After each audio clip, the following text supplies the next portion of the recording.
नमस्कार। लोकसभा चुनाव को लेकर चुनावी हलचल बढ़ चुकी है और दक्षिण भारत को लेकर क्या महत्वपूर्ण आंकड़े सामने आ रहे हैं। नए ओपिनियन पोल के हिसाब से दक्षिण भारत में सियासी हलचल है और बड़े उलटफेर की संभावना दिखाई दे रही है और दक्षिण भारत की 130 लोकसभा सीटों पर किसका पलड़ा भारी है और काफी हलचल यहां पर देखने को मिली है। जिसका से यहां पर लोकसभा चुनाव से पहले अरविंद केजरीवाल विशेष अगर बात की जाए तो इलेक्ट्रॉनिक बॉन्ड को लेकर भी काफी हलचल है और विपक्ष भी एकजुट नजर आया है। उसके बाद दक्षिण भारत का क्या सियासी गणित सामने आ रहा है, दक्षिण भारत में भारतीय जनता पार्टी कितनी सीटें पार हो पाएगी उसको लेकर महत्वपूर्ण आंकड़े हैं। लेकिन दक्षिण भारत के लिए तमिलनाडु महत्वपूर्ण है और तमिलनाडु के लिए भारतीय जनता पार्टी ने 23 सीटों पर अपने दम पर चुनाव लड़ेगी जबकि सहयोगियों को 16 सीटों दी है। तो ऐसे में तमिलनाडु की जो 39 लोकसभा सीटें हैं यहाँ का क्या सियासी गणित सामने आ रहा है, क्योंकि 2014 में भारतीय जनता पार्टी अपने दम पर चुनाव लड़ी थी जब 5.5% ही वोट शेयर मिला था और इसमें 2019 में और गिरावट देखने को मिली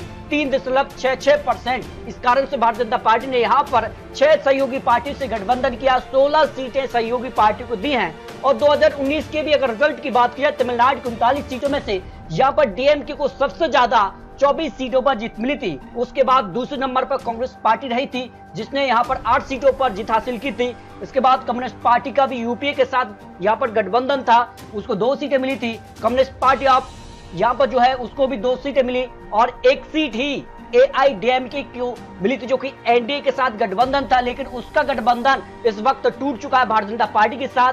और यहाँ पर एक और सीट यहाँ पर जो है इंडियन मुस्लिम लीग को मिली थी 1 सीट। इस तरह से अगर बात की जाए तो 39 सीटों में से 38 सीटों पर यूपीए यानी इंडिया गठबंधन का पलड़ा भारी था और 1 सीट ही इंडिया गठबंधन को मिली थी, लेकिन वो भी दल भारतीय जनता पार्टी से अलग हो चुका है।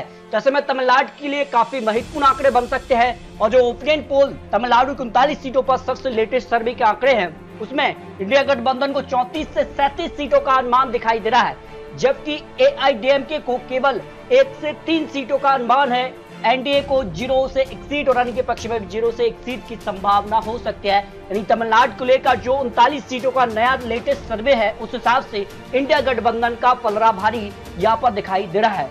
जबकि कर्नाटक में अगर बात की जाए तो कर्नाटक में भी एनडीए को झटका रहा और कर्नाटक में विधानसभा चुनाव में एनडीए को हार का सामना भी करना पड़ा था, लेकिन इस बार एनडीए ने जेडीएस के साथ गठबंधन किया है और भारतीय जनता पार्टी 25 सीटों पर चुनाव लड़ेगी जबकि जेडीएस को 3 सीटें चुनाव के लिए दी हैं। और ऐसे में कर्नाटक का क्या महत्वपूर्ण आंकड़ा बन सकता है, जो ओपिनियन पोल के आंकड़े हैं उस लिहाज से कांग्रेस को 12 से 14 सीटों पर जीत का अनुमान है, जबकि बीजेपी को 10 से 12 सीट ही और जेडीएस को 1 से 2 सीट का अनुमान कर्नाटक लोकसभा चुनाव की 28 सीटों पर लगाया जा रहा है, जो दक्षिण भारत को लेकर महत्वपूर्ण आंकड़े सामने आ रहे हैं।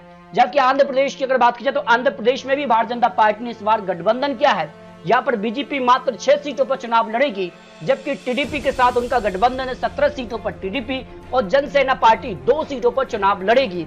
इसके अलावा बात की जाए तो विधानसभा चुनाव भी इसी साल होने हैं आंध्र प्रदेश में, तो उसको लेकर भी सीट शेयरिंग का फॉर्मूला फाइनल हुआ है। टीडीपी यहाँ पर सबसे ज्यादा 144 सीटों पर चुनाव लड़ेगी, बीजेपी मात्र 10 सीटों पर चुनाव लड़ रही है और जनसेना पार्टी 21 सीटों पर चुनाव लड़ रही है। यानी आंध्र प्रदेश में जो एनडीए के सीट शेयरिंग उस लिहाज से तो भारतीय जनता पार्टी जो है मात्र 10 सीटों पर चुनाव लड़ेगी, जबकि सहयोगी पार्टियों को ज्यादा सीटें यहाँ पर विधानसभा चुनाव के लिए भी दी है। तो इस हिसाब से अगर बात की जाए तो आंध्र प्रदेश को लेकर 25 सीटों का जो रिजल्ट था 2019 में, यहाँ पर बात की जाए तो बायसर कांग्रेस पार्टी ने 22 सीटों पर जीत हासिल की थी, जबकि 3 सीटों पर तेलुगु देशम पार्टी को मिली थी जो कि अब भारतीय जनता पार्टी से गठबंधन कर लिया है। इसके अलावा जनसेना पार्टी को 0 सीट मिली थी और भारतीय जनता पार्टी को भी 0 सीट यहाँ पर मिली थी। और इस बार भारतीय जनता पार्टी ने तेलुगु देशम पार्टी से गठबंधन किया है, उसका कितना फायदा मिल सकता है। देखिए आंकड़ों के हिसाब से आंध्र प्रदेश में 25 सीटों में से इस बार एनडीए को फायदा मिल रहा है, 13 से 15 सीट आंध्र प्रदेश में मिल सकती है। 6 सीटों पर ही चुनाव लड़ेगी, लेकिन उनकी सहयोगी पार्टियों को यहाँ पर फायदा मिल रहा है। इसका फायदा एनडीए को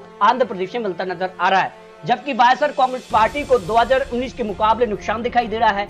10 से 11 सीटें उनके पक्ष में जा सकती है, जबकि इंडिया गठबंधन को 0 से 1 सीट की संभावना दिखाई दे रही है। यानी आंध्र प्रदेश में इंडिया गठबंधन के मुकाबले एनडीए का पलड़ा भारी नजर आ रहा है, जो लोकसभा की 25 सीटों का ओपिनियन पोल सामने आ रहा है।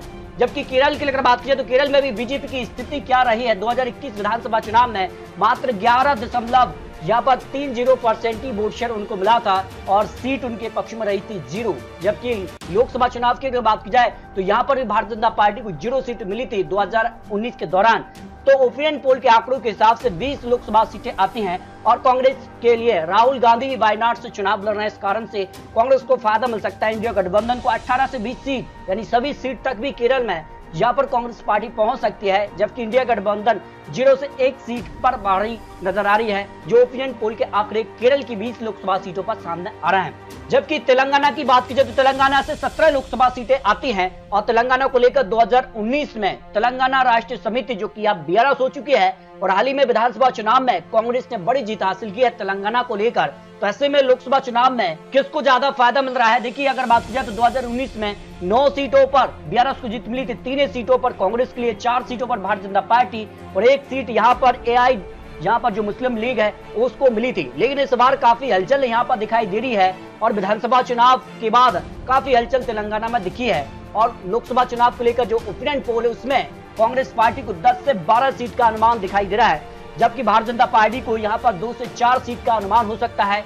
BRS को सबसे ज्यादा नुकसान दिखाई दे रहा है और 1 से 2 सीट पर ही BRS आ रही है और अन्य के पक्ष में 0 से 1 सीट की संभावना यहाँ दिखाई दे रही है। यानी तेलंगाना अगर बात की जाए तो कांग्रेस विशेष भारतीय जनता पार्टी के बीच ही टक्कर होगी, लेकिन इसमें कांग्रेस का पलड़ा भारी हो सकता है जो अनुमान सामने आ रहा है। जबकि पौंडीचेरी, लक्षद्वीप, अंडमान निकोबार के 3 यहाँ पर सीटें लोकसभा के लिए आ रही हैं और 3 सीटों में से इंडिया गठबंधन 1 से 2 सीट पर भारी हो सकती है और NDA को यहाँ पर 0 से 1 सीट मिल सकती है। अंडमान निकोबार की सीट NDA के पक्ष में जा सकती है, जबकि पौंडीचेरी और लक्षद्वीप की सीट पर इंडिया गठबंधन का पलड़ा भारी हो सकता है, जो अनुमान दक्षिण भारत को लेकर लगाया जा रहा है। और अगर फाइनल आंकड़ा आपको दिखाए दक्षिण भारत को लेकर तो इंडिया गठबंधन 78 से 82 सीट तक पहुंच सकता है, जबकि NDA को 28 से 34 सीट मिल सकती हैं। आपको बता दें कि 2019 में भी यहाँ पर 29 सीट ही भारतीय जनता पार्टी के पक्ष में रही थी, लेकिन उससे भारतीय जनता पार्टी आगे निकल रही है। YSR कांग्रेस पार्टी को 10 से 11 सीटें, AIDMK को 1 से 3 सीट, अन्य के पक्ष में 1 से 3 सीट का अनुमान यहाँ पर दक्षिण भारत की 132 लोकसभा सीटों पर लगाया जा रहा है।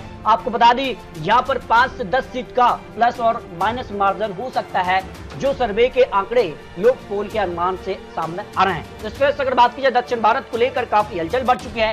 तेलंगाना, कर्नाटक, पौंडुचेरी, केरल और आंध्र प्रदेश को लेकर आपको क्या लगता है दक्षिण भारत में क्या भारतीय जनता पार्टी NDA का पलड़ा भारी होगा? क्या 400 पार का जो नारा दिया जा रहा है वो माना जा रहा है कि दक्षिण भारत के रास्ते से ही होकर जाता है और ऐसे में दक्षिण भारत में भारतीय जनता पार्टी को 2019 के मुकाबले सीटों में इजाफा करना होगा, तब 400 पार का नारा पूरा होगा। तो दोस्तों, आपको क्या लगता है? आपको बता दें ये चुनावी आंकड़े, चुनावी अनुमान है, जनता तय करेगी दक्षिण भारत की या उत्तर भारत की कि आखिर 400 पार या फिर जो गठबंधन है वो वापसी करने जा रहा है, क्योंकि माहौल किस तरह से बदल रहा है उस लिहाज से अब काफी हलचल लोकसभा चुनाव में देखने को मिल रही है।